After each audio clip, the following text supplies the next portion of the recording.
guys, as you know, Thanksgiving is right around the corner, which means so is Colonial Days.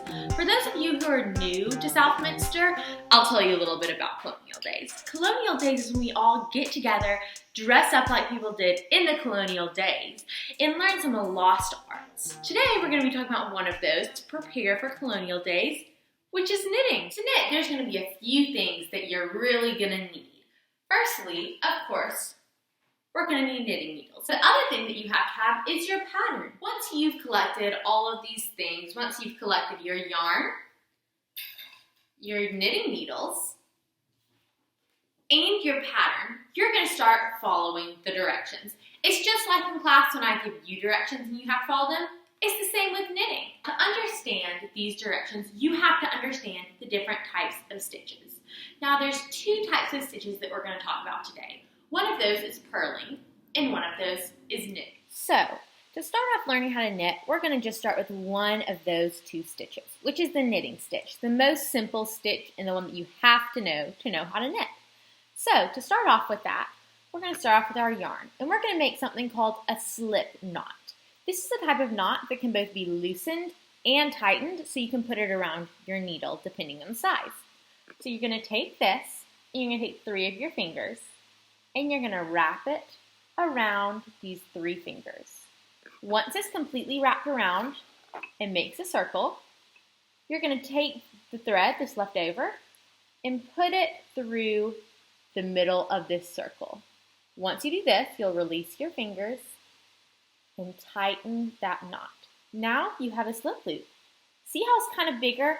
Well, the thing about a slip loop is that you can tighten it and loosen it depending on the size of your needle.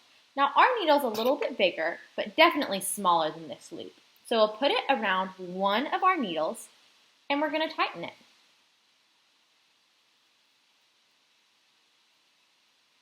Now that it's tied around our needle, we're ready to learn how to start knitting.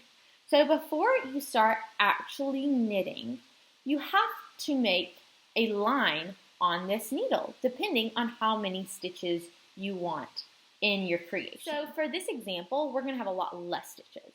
So I am going to say that I want 5 stitches on my creation. So maybe I'm making a bookmark. In order to make these stitches, we're going to take 2 of our fingers, our little crab claws like this, and put it through the middle of the yarn.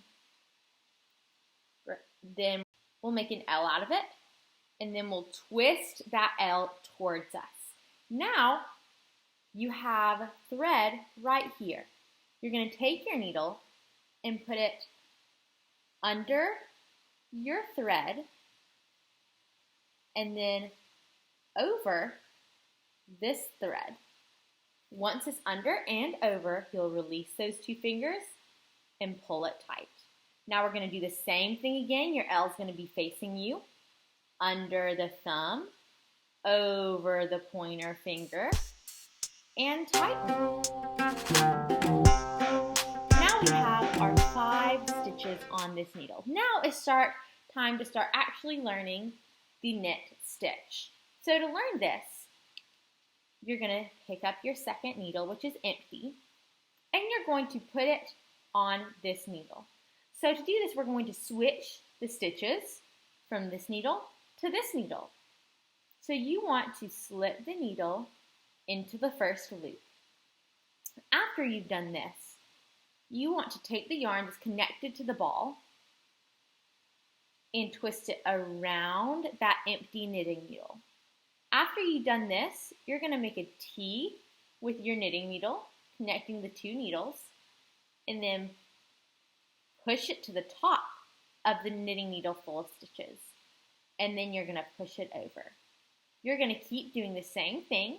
So put it through the second loop. Take the yarn and wrap it around the needle. Make a T, push it over, and push it off.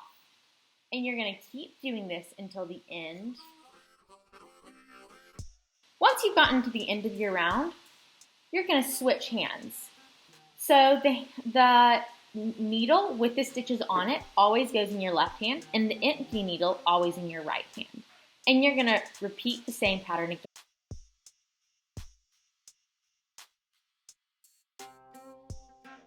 As you can see, the longer I knit, the longer the creation becomes. So you'll knit and knit and knit until it's as long as you want it to be.